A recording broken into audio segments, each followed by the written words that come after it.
Okay, so joining me on Fan TV again today is a legend of hockey in Great Britain. It's David Clarke. So, David, how are you getting on? Hi, Tom. Yeah, good, great. Busy.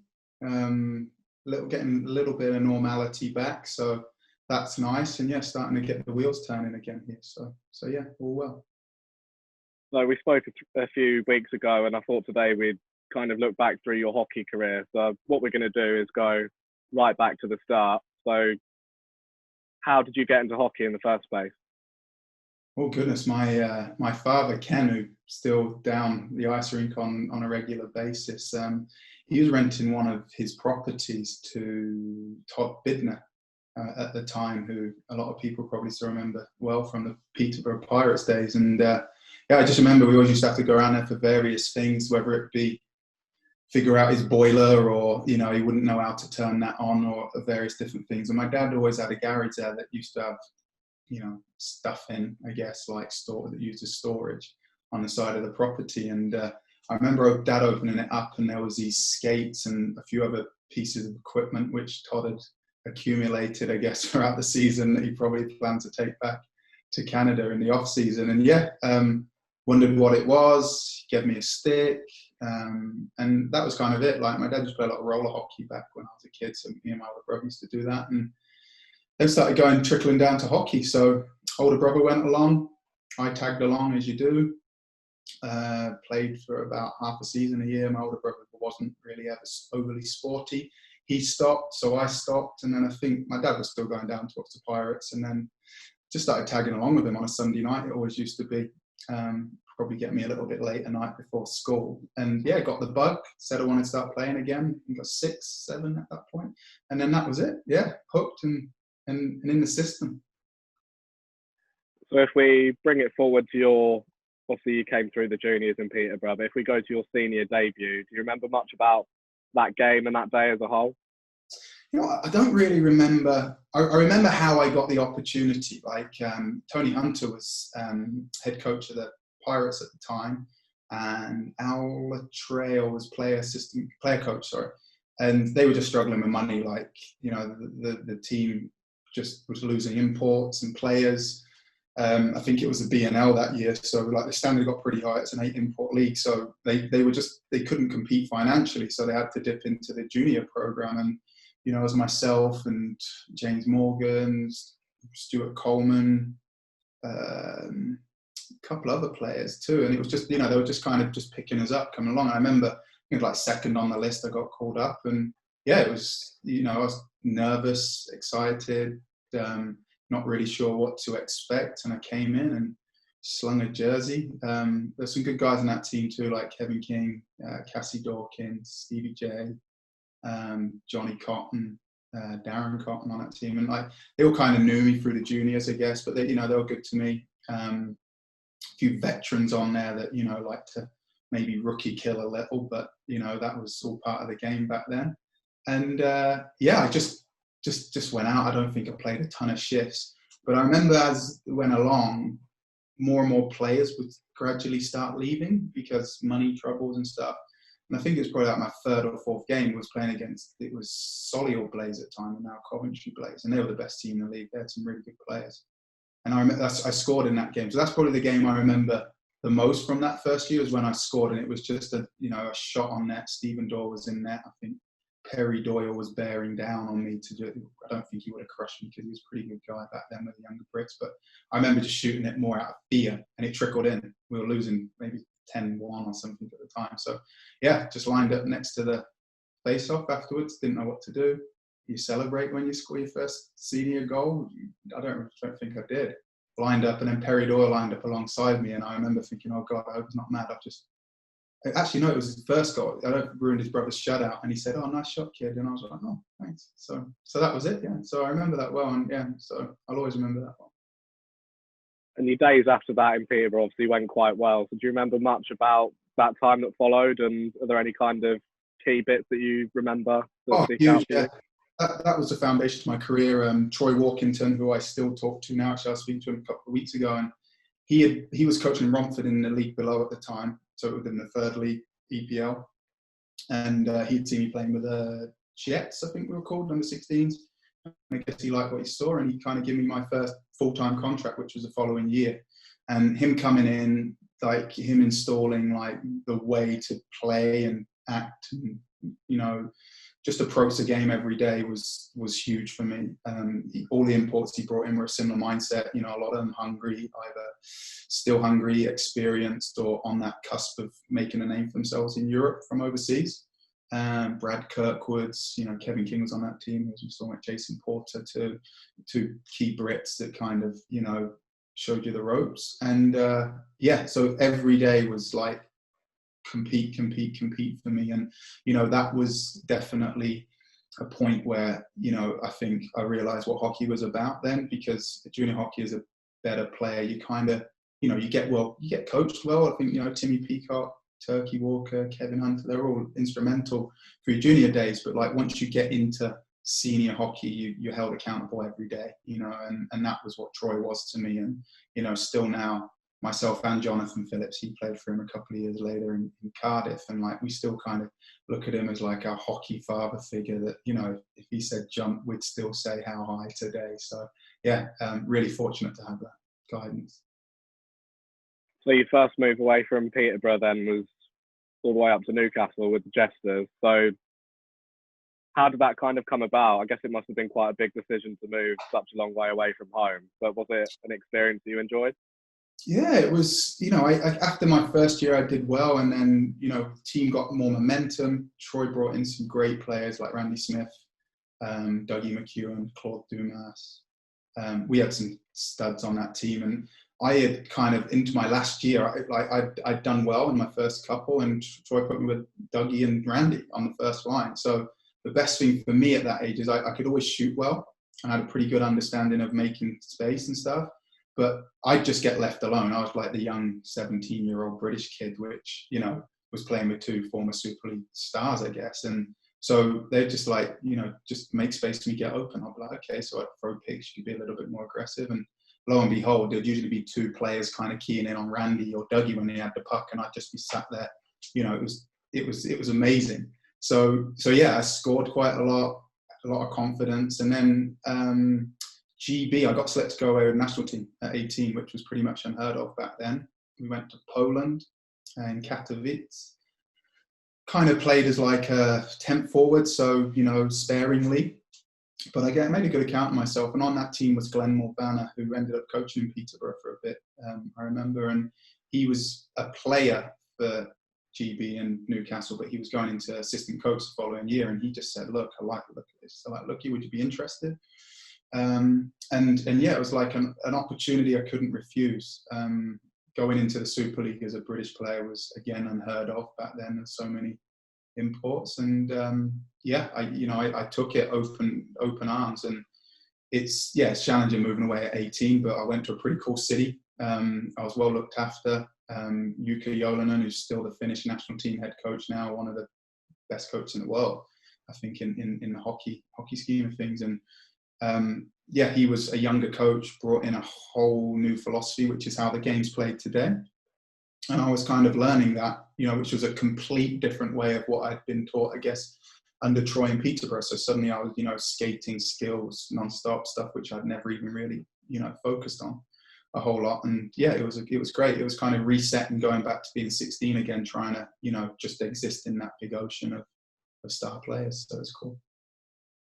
I'm sure I remember you saying a few weeks ago when we spoke that the Peterborough fans weren't best pleased when you left. Do you want to go into that story a bit? Yeah, no, it was, I kind of, we spoke a bit, didn't we, when we were talking about the mental health and social media and stuff. And back then, there was no such thing as Facebook or Twitter, but it used to be the forums. And, everyone used to be super nice, sort of say, oh, he's amazing, he's doing so great. And, I went to Newcastle to play in higher league, an unbelievable opportunity. And then people would, I just remember reading it, and it killed me. It was like, oh, he thinks he's made it and all of this. And it was just progression for me. I wasn't walking out on my hometown team. It was more a case I was leaving to get better. But for me, it was a motivator. It was like, okay, well, I definitely can't come back with tail between my legs now. And I got to get better, right? So That's the way I looked at it. But yeah, that was definitely a wake-up call that not everyone's going to be super nice to you throughout your career, no matter how much you've done. So yeah. So the following year, after your year in Newcastle, you played 10 games in Peterborough, 29 in Milton Keynes, and 10 in London. Yeah. 3 teams in 1 year. What happened there? Well, I signed a 2-year deal in Newcastle. So Newcastle at the end of that year was owned by Jokerit, which is still a big team they're in the KHL, but the Finnish team. And they pulled out funding just before the season started. So Newcastle were like, they can't start in September. Like, we need to find an owner, do due diligence, etc. So they let all the players that had signed, which was myself, Ryan Finnerty, Glenn Morvanna, who was coaching, Rob Trumbulet, a few players that were kind of already signed. They let us go and play in the B&L, like down a league, to one, stay in shape and, whilst they got themselves together, because they were going to start in October or November. So obviously for me, I was back in Peterborough, family was there, and it was, so I came back to Peterborough. So Dougie was coach at the time, ownership change had happened. And yeah, I just, started the season there and, it went really well. I loved it. Like, I came back obviously such a better player and more confident and understood the game better. And yeah, it went really, really well. But then I think after about 4 weeks of doing that, Newcastle actually folded. So then I was teamless, I guess. Now, playing in Peterborough for that month, I was playing for pocket money, I guess, because I was getting paid in Newcastle. But I had a young family. Like, my son was 3 years old, or maybe a bit younger, 2. And I had to earn money. So Peterborough had already spent, pretty much their budget. We did talk. It wasn't really that, favourable. And Rick Strachan rang me up. I played on the national team. He was head coaching in Milton Keynes, which at the time, I don't think I'd ever really played against Milton Keynes. I didn't realise a rivalry as much. But London also wanted to sign me too, London Knights. And they play a lot of their games midweek because they played at the Docklands Arena. They'd always have concerts at the weekend. So it was like, oh my God, I can play in the Super League and I can play, good minutes in the B&L special team. So London were key on me playing on a big normal size rink, like Peterborough is pretty small. And, and I also learned quickly in Newcastle that on a bigger rink, I was way more effective. Like, speed, skill, more space, more time to be effective. So yeah, it just made more sense. So Milton Keynes made me a good offer. They were super open to me practicing in London, playing in London throughout the week, coming to practice Fridays, Saturday, Sunday play in Milton Keynes. And that was what happened. But yeah, I definitely didn't quite appreciate what I'd done until there was Judas signs in the crowd and people heckling me and everything like that, which today might not go down too well. I don't think that would happen so much, but back then, yeah, it didn't. Like I say, it was an absolute motivator for me. And yeah, so it was a good learning curve. I made sure I did my job, and we did. And I got better. And at the end of the season, I had a few more opportunities. So it's a move I had to make 100%. I'm a big believer in challenging yourself and being outside your comfort zone and being in a hometown team where you've kind of already got a leg up, I guess, proven you're going to get, a bit more, maybe not as much pressure and challenged as much, then that wouldn't have been good for me for sure at 19 years old. So yeah, it was the right move for sure.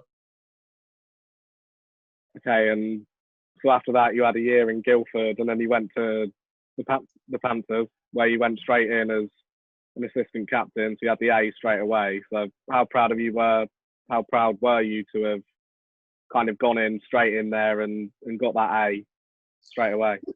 I think it's nice. Wearing a letter is always something that you should be proud of, I think, but it's more the way the coach and the organisation look at you as an athlete or, as a player within your organisation or your teammates. And that, yeah, for me was like, wow, that's good. But with it becomes a bit more additional responsibility. I think I was still pretty young, 22, maybe 21, 22. So yeah, it was kind of, in the top league, playing in front of quite a lot of people, it becomes a bit more pressure. And again, it's kind of reset. Like, now you're a player at this level. Now you have to contribute, there's expectation on your shoulders. You've been given a favourable contract, you've got to deliver.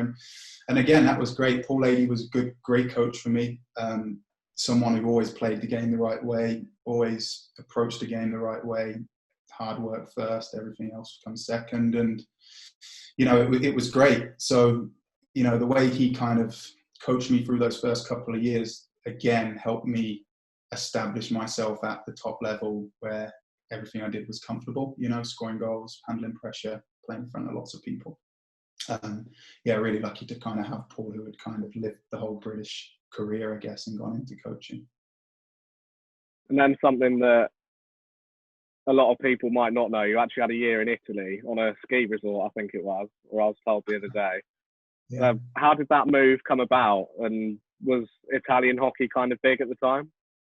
Yeah, for me, it was, I'd been in Nottingham. After my second year, I led the Elite League in scoring. I had a really good season, and I had opportunity to go to Providence, Boston Bruins farm team. Also to go to Malmo in Sweden. They had just been relegated from the Swedish Elite League, so they were making a big push to go back up. And I stayed in Nottingham. I said, at the time, it was like, stay here one more year. And I had a really tough year that year. I broke my leg, fractured my leg, sorry. Jonathan Weaver pushed me into the goal post. Different coaching staff, Mike Blaisdell came in, and it was just a different makeup in Nottingham. So I couldn't go the year after. Like, no one really wanted me. I didn't have a great year. I was injured. Definitely learned a lot from that, like how you have to perform yourself. It can't be down to your coaches, etc. And then Mike Ellis came in the following year, and I made team captain. We had an amazing season. Personally, I had an amazing season. We won the playoffs for the first time, I think, in Nottingham in 25 years. It was like, wow, the city went crazy. And I thought, if I don't do it now, I'm never going to do it. And again, going back to what I said previously, challenging yourself and taking yourself outside your comfort zone. So I was going to sign in Austria, in Vienna. Going to sign there. When our national team got injured, that didn't go down too well with them. They ended up signing a couple other guys, and a couple of talented Italian league was really good. When I was there, there's a lot of players that maybe just below DEL that were kind of a little bit older or looking to get to DEL, so they go to Italy, do a year or two, and then move up. And that was kind of my plan. So I went there. Great organisation. They were amazing to me, but I broke my leg. Ta-da! In October. So I broke my fibia, fractured my tibia, and had ankle surgery on a load of ligaments in my ankle. So I was pretty much, in a ski resort, not doing a whole lot for 3 months, but I played towards the end of the season. But I quickly realised, my son stayed home, my oldest stayed home, and it was like, if I'm going to stay, I'm going to have to stay here for a long time, because I've got to start again. I've got to do my 2 years in Italy to get to Germany, and it was like, I can't be away for, another 3 years. So that was it. Corey became head coach in Nottingham. We talked. It didn't take much talk. It was like you miss home. It's different, right? Used to playing in Nottingham in a league which you've grown up in and aspire to win and do really well in, and in front of quite a lot, a nice facility, and then you're in an Italian ski resort which is pretty quiet, solo. So Corey had a great vision of what he wanted to turn the club into, how he wanted it to kind of grow, and I loved his principles and his vision, and that was it, and that was kind of probably the start of what we kind of went on to achieve here for the next, I don't know how many years, but so came back, and that was me. Okay, so if we kind of move on to focus on the GB side of things, obviously you touched on it a bit earlier, but do you remember too much about, so your debut, let's start with, and then your first goal as well? My debut with the national team was like that previous summer. Jonathan Phillips and I, this is where our great friendship kind of formed. We both got selected to go away with the national team on a summer training camp to Prague, of all places, which is pretty cool. We were like, no one really went into that, as a young Brit, I guess. So Jono was like 16, I just turned 17. We went away with the seniors to Prague for like a 2-week training camp, which was good, really, really good. And very, so that was kind of like my first, I remember being there, and John and I had been the reason we got selected, we did really well at the 20s camp, which was like 2 weeks earlier. So we went in like so keen and excited, and I remember we get told to slow down early on because all those guys were they were using it as getting in shape. It was still the off season, and we were like going, gung ho, just trying to, make a mark. And I remember Lobby and Rob Wilson and Rick Brabant, a few of those guys went, hey, like, slow it down. Wayne Cowley, but yeah, it was awesome. It was awesome. So that was kind of like I guess the first experience. But then, yeah, getting selected at the end of that season to go to World Championships, I had no idea what to expect really. I think I'd been to one Junior World Championships, which was in Fussen with the 18s, and then I was with a senior team. So that was like just a completely different level. Like it's sold out. It was like almost like an amphitheater, like an old opera house. I think like 7,000 Polish fans playing against Germany, Poland. Pretty cool teams. Mariusz Czukowski was like the star from Poland that was playing in the NHL at the time with the Bruins. And yeah, again, it was just amazing to be a part of. We just missed out on promotion actually that year to go up to the top division. And we should never, we wouldn't have even had to play the last game if we hadn't have lost to, I think, Estonia, who got relegated in our first game. And what's funny about that is that my first year with the national team was like, well, yeah, must get promoted, so it's going to happen at some point, right? And then after that, it was like super close again. I think under Paul Thompson in Ukraine, we got missed out again, a few minutes, and went through that whole career. And then there was a relegation in there after the groups changed a bit, and then kind of how I exited the national team was kind of the first gold medal on the way back up to where they are now. So it's kind of funny. You think, one thing I learned quickly when I was in Nottingham, I won the first championship my first year, and it was like, oh, you do that every year, and then you went dry for a couple of years. One thing I quickly realised is you never take those opportunities for success, lightly. You have to seize them. So yeah, so that was that. You touched on it just then about the way back up, just as you finished playing. Does a part of you kind of wish that you carried on for a couple more years, given what's happened since? You know what? Like, quite a lot of people ask me that, and honestly, absolutely not, because I made that decision not to play for the national team my last year, because I know how good that team is and the people on that team. Now, what happened, which was expected.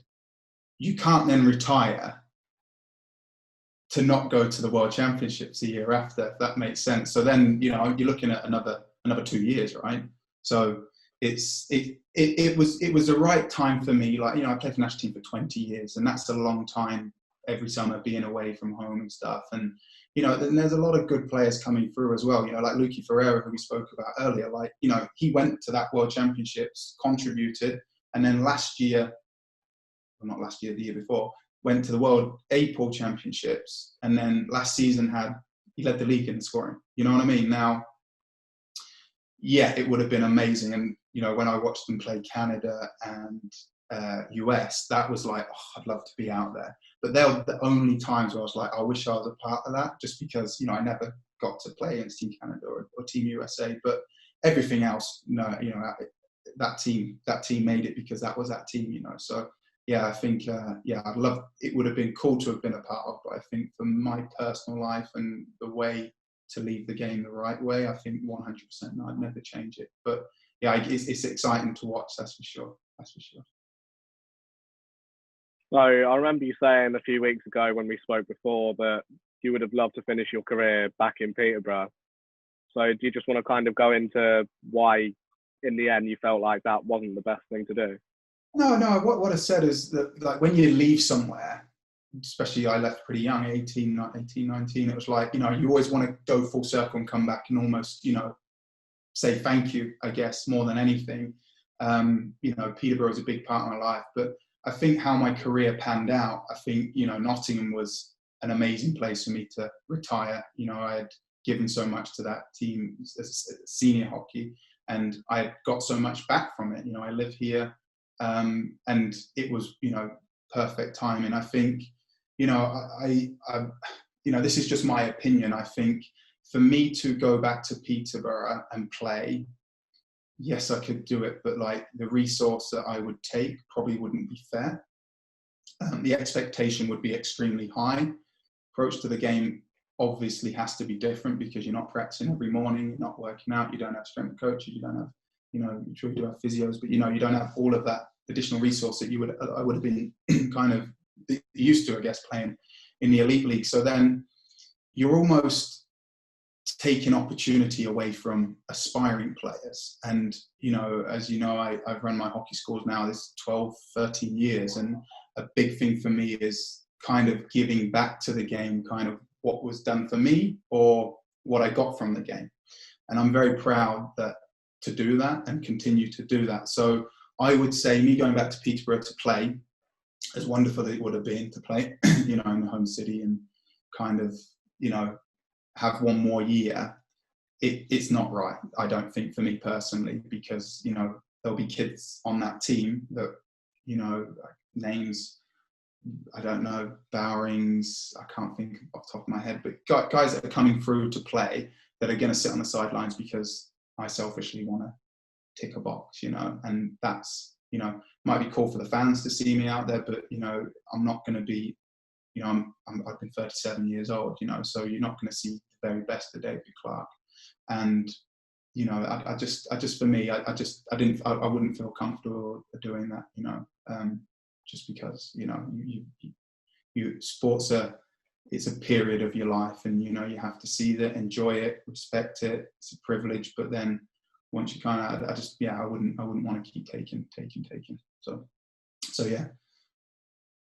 Okay, so I remember, again, you said before that you'd had a bit of time out of hockey. Obviously, you were doing your camps and everything like that, but you kind of got the bug back for hockey where you wanted to be more involved in it again. So do you think coaching the juniors is the route you might go down, or could we see David Clarke as the head coach of someone in the not too distant future?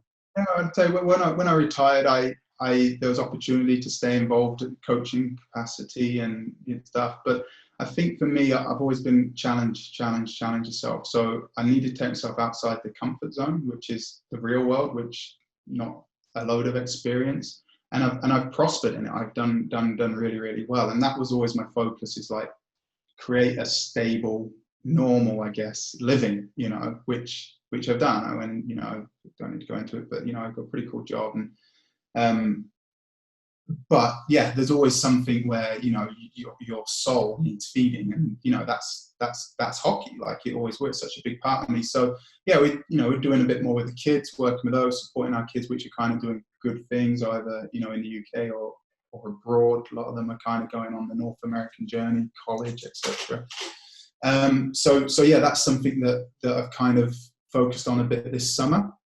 And then how to kind of take that further forward, I guess, is going to mean, when we're allowed, is being out there a bit more with those kids which are kind of right on the cusp of potentially, playing at the top level. So, I'd love to be able to do that. How that looks, to be determined, because obviously everything's so kind of up in the air. But yeah, no, that's that for me. And then, from a senior point of view, again, if I was going to be a head coach, I would be a head coach to make the NHL. That would be what I'd want to do.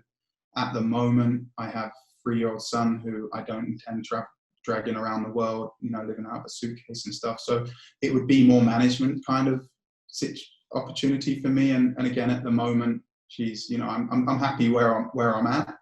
But yeah, I love the game. I see how all the moving parts work. I know how the game works. I think it excites me all the time. You don't lose that, I don't think. So yeah, in time, for sure, that might be a route that I look to kind of explore. But yeah, I'm completely happy kind of just developing, and helping kids fulfill their dreams, I guess, and, being almost like, just to showing them the way, or giving them some mentorship advice, helping open some doors, whatever that is, providing that, they're at that level to be able to do that. Okay, and just finally, have you got a message for the Phantoms and the Panthers fans that might be watching this? Well, first, I think I've got to wish Tom Norton a happy birthday, because that's now, I think, or yesterday.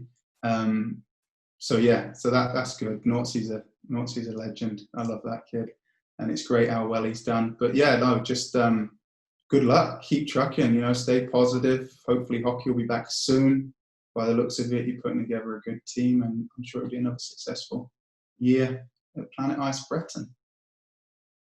Okay, thank you very much for joining me, David. It's been a pleasure as always. Pleasure, Tom. Cheers. Thanks for having me.